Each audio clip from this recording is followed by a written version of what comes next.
Hey guys, it's Alex here, and I'm back with Afan Lido for our season 33 review with Lido now. Just going to take you through what's been happening with our fixtures for the second half of the season, and just review the season, I guess. Straight into fixtures. Right after our Welsh Cup game, which is here. We played Uni and beat them 4-1. Potter, Nelson with another hat trick actually straight after that. Then we had Bangor City 2-0. Rodriguez penalty and Abu with goals.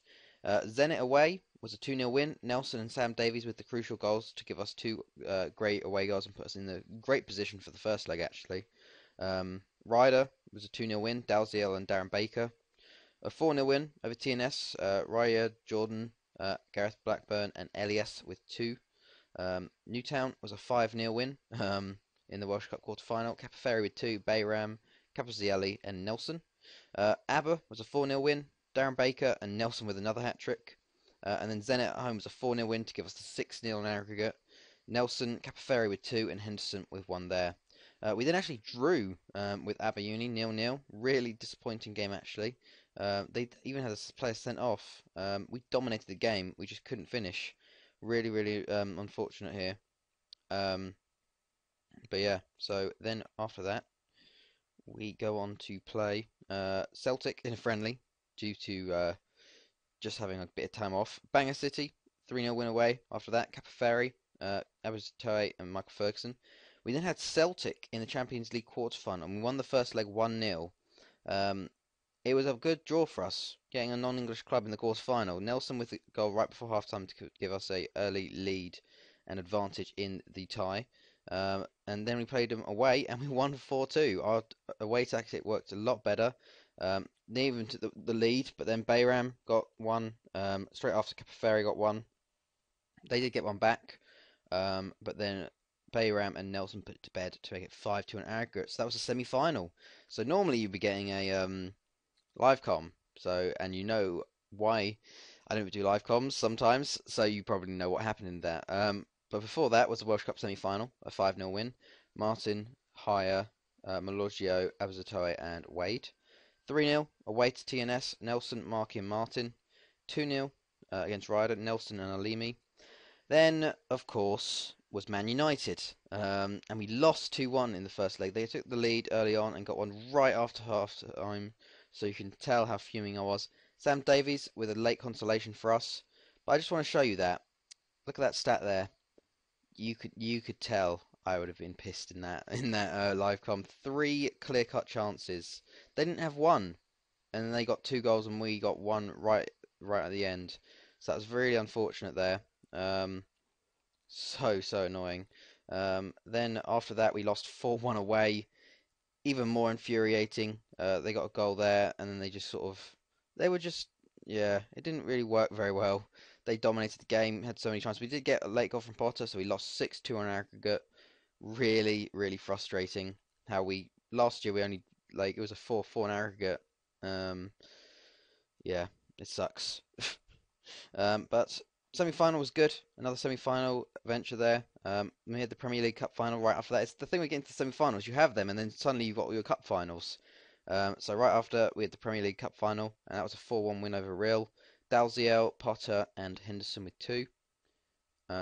Then we had our last league game of the season, a 1-1 draw with ABBA. To be fair, it was quite a good one, seeing as we played the entire reserves and youth. Elias with the only goal there. Did have Darren Baker sent off late on as well. Um, then we had the Welsh Cup final versus ABBA Uni. To be fair though, the Welsh Cup final is getting a lot of bloody views. Look at the final; it's 13,000 now, which is pretty crazy there. A 2-0 win in the end. Nelson and Henderson with the goals. So that wraps up our league. What's three? Three cups. We got the treble, but couldn't get that quadruple of the Champions League. The Champions League, Man U actually went on to win it, so they came back-to-back winners.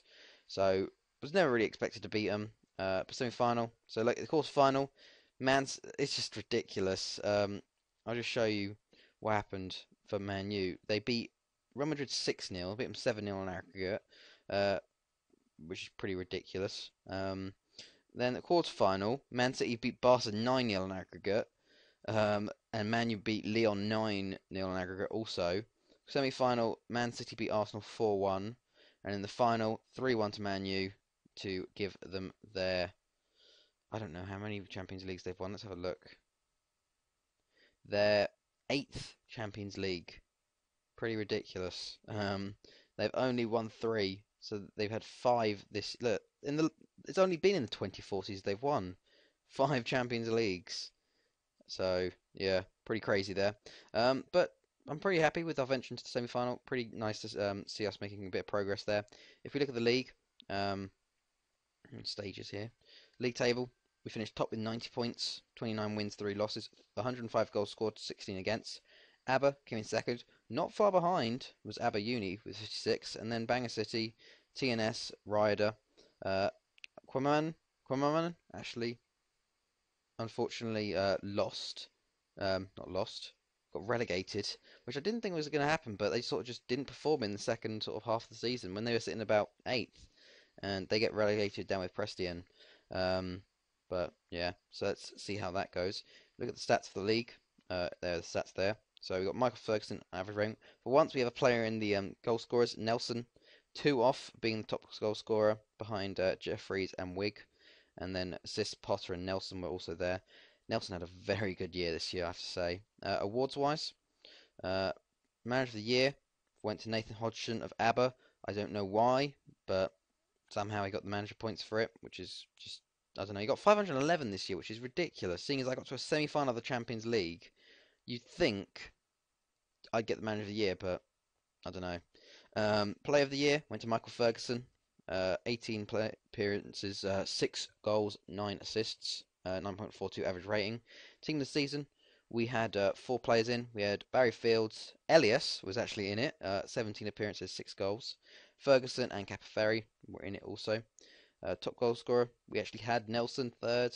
Yes. And then Young Player of the Year went to Elias also. So he's been making very big leaps. He is becoming a very, very good player quickly. He's 17 and he's aged 3 million. For us, that is incredible. We've never had a player so young worth that much money. I don't know if he's got any transfer. Look at that. Look at the clubs interested in him. We've got Barca, Dortmund, Bayern, Juventus, PSG, Real Madrid, and Atletico. He is incredible. It kind of shows how the feeder clubs actually do help with your youth. The one problem is, though, due to this deal in place, clause-wise, if we look at, where is he? Elias. CRB get 20% of his next transfer. So if you sell him for 20 million, they are going to get 4 million. What? Yeah. God, can't even do math. Yeah, I think that's it. Yeah, yeah. Just need to check that's right. Bloody hell. But yeah, so that was it. Not transfer wise, league wise and stuff. If we look at our players ourselves, get everyone back from international duty. Look how many people are on holiday and international duty. It's crazy. But let's have a look at stats. Goals wise, Nelson was top. He got 30 overall. Incredible season for him. 30 goals, 20 assists, which is just insane. 8.07 average rating. Henderson, he had a good start to the season, but sort of dropped off goals wise. 23 goals, 13 assists. Potter did well. 17 goals, 17 assists. Capaferri, 16 goals. Malorgia with 12. Abasatoe with 9. Ferguson, Dalziel with 7 each. Elias Martin, Davies with 6. Assist-wise, Nelson, Potter, Henderson with 13. Capaferri with 12, along with Davies, and then Ferguson with 11. Average rating-wise, you've got Nelson and Potter, then Henderson, Markey, Jolic, Pulio, Bayram. So it's been going very good in that sort of sense. But yeah, I will take you through finances, I guess, because these are the finances. We got 32 million at the moment. We just losing money, so we're probably going to have to sell some more players. I did want to show you our youth intake this year. It's been actually a pretty good one. So with our Russian Torpedo Moscow coming in, we've actually got a few Russian players come in. The first one was awful, but I signed him anyway because he's our first Russian. But our second Russian, Dmitry Milinkov, a goalkeeper is very, very good. So he actually got a first team appearance already in the league this year. He's got two actually. Keep one clean sheet. So and he's already capped under 19s level. So that's pretty good there. Um, so let's see how that goes.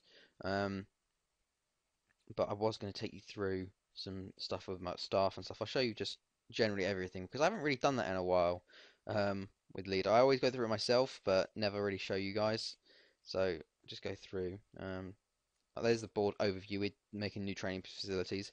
Affiliated clubs. We've got Cadiz, CRB, Enugu Rangers, Merida, and Torpedo Moscow. Um, Confidence-wise, this is the sort of the thing our job security is only secure due to the fact that we have no job status. Basically because right, go on, there we go.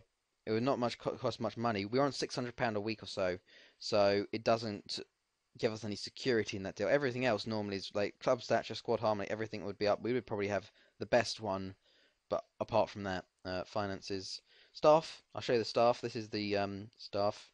So we got, just go through like that. We still got our Northern Irish board going in. Director of football, Gareth Jellyman, very good. Director of football, had him for a long time. It's sort of got to the stage where players are starting to retire. Staff members are going to starting to retire when they're like 60. Got Wayne Clark managing with the reserves. So very happy to see that. He's actually got better in stats wise, so that's quite good. I'm just happy to keep him there. And then Michael Davies, who's been there from he's been the under-19s manager for a long, long time. 10,000 days at the club. Because he shows his career stats, he was here for our first season but left. But then from 2018, he's been here as our under-19s manager. So yeah, Borja Akiza is our assistant manager. Quite good an assistant manager actually. I've kept him around for a long time. He's gone to many national teams with me to be like Belgium and Italy. He's been there since 2028. Um, Ian Clement reserves. Robert Callahan, haven't showed him in a while. Under 19s assistant manager. He's been improving his stats actually a lot. Look at that. It's just if you get like I think it's just a thing with regen players that you get. If you get them, even if they have pretty bad stats, you can get them to do their pro license and their stats will go up. So look at that. It's 20 motivating, 20 player ability, 17 potential, 16 tactical knowledge, and 16 in man management, mental, tactical, and technical. So pretty good there. Then we got head of youth development, Ollie Kenny, very good. Like there's some random regen staff that you can get that are really really good. Um, some other people, goalkeeping coaches, fitness, some normal coach. You've got Kieran O'Sullivan as a fitness normal coach. Look at that, 20 in mental and attacking, 19 in tactical. Really, very very good player there. Um, Phil Warlow actually has a coach as well. He's got 20 in defending and mental, so it's sort of worth it to pick up your old players in a way. Maurice Adu, we have him, pretty good coach. Brian Easton, he's been here for a long time. Not the best coach. I might release him soon. Joe Freeman as well, a former player of ours. He is there at the reserves. Coach might think of getting rid of him, but he's okay.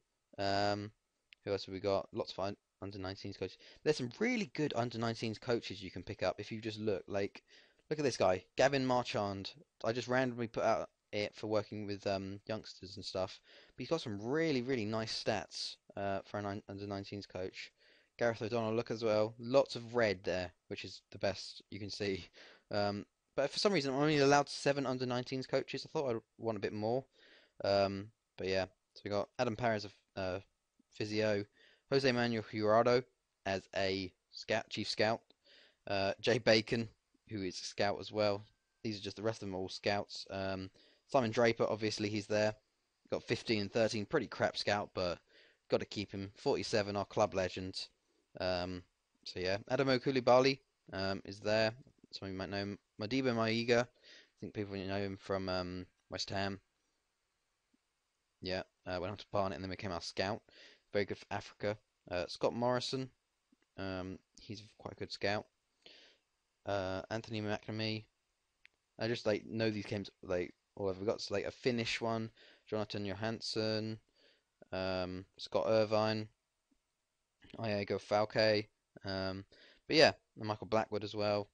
But yeah, so that is our scouts, not scouts, our staff. There's not really many. There used to be like Theo Walcott and whatnot, but I sort of let them go because they weren't as good. Trying to get in the whole sort of four and a half, 5-star coaches, apart from the ones that I have, like my own players. Uh, Transfer wise, scouting wise, that's our scouting. We've got really good knowledge actually for a Welsh club. We've got thorough world scouting, about 49, yeah, 49%, just under half.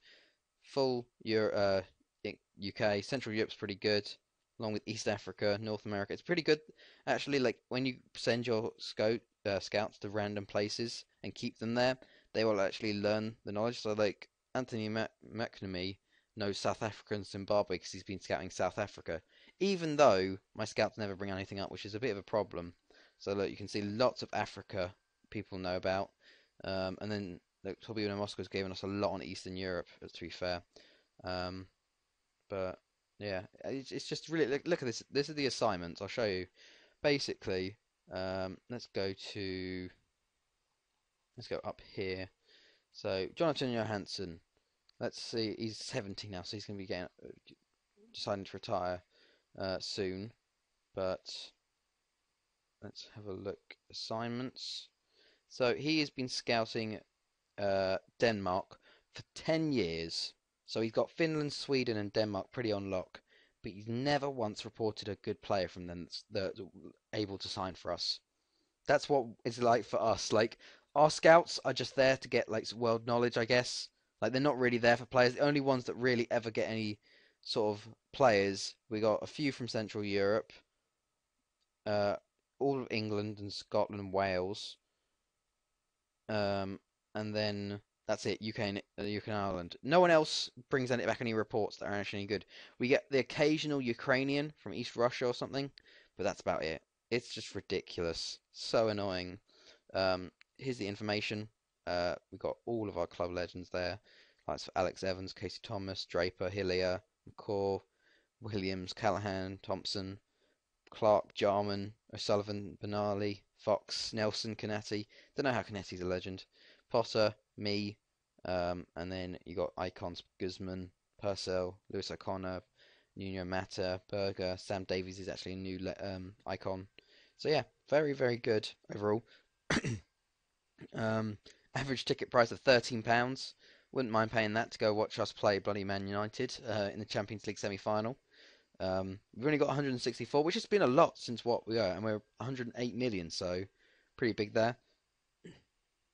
Facilities wise, we got the best facilities I think we could have. Maybe a bit more youth recruitment, and we got an 8-year sponsorship, which actually ends next year, so we might get a new one for a bit more money. Affiliated clubs, as you can see, I showed you before, and then history: 33 Welsh Premier Leagues, 31 Welsh Cups, and 34 Welsh Premier League Cups. A few landmarks sort of things. So like we've had 3 takeovers from consortiums, all of the upgrades. We did have our stadium capacity increased to 6,300 right at the start, but then we don't really get the players for it. But we have actually been getting. I It's kind of weird. I actually think I had 3 fan days this year, like matches picked for fan days. So my attendance slowly increased through the year. So by the end of it, I'll show you a home game. Ryder, we had 1,400 going to that. That was the fan day, actually. That was the third one. And then Man U had 12,000, 13,000 there. But like we're getting. That was Celtic, 6,000 for that one. Zenit. So we're getting quite a few. Like ABBA, 1,395 for a home game for us is pretty incredible. So quite happy with that. Here's our best 11 actually. I want to show you. Haven't shown you in a while. This is for this year, I guess. Pretty good goal spread out through the team there. I think that's last year's. But overall, we've still got the main 4 up top. Wade and Hurley still there. It hasn't really changed much. Marky's making more and more appearances, so he's going to keep on going. We got Fox coming in. He might be taking over the new as the new main goalkeeper. I don't know. Figueras, Potter. I don't think he'll beat Callahan, to be fair.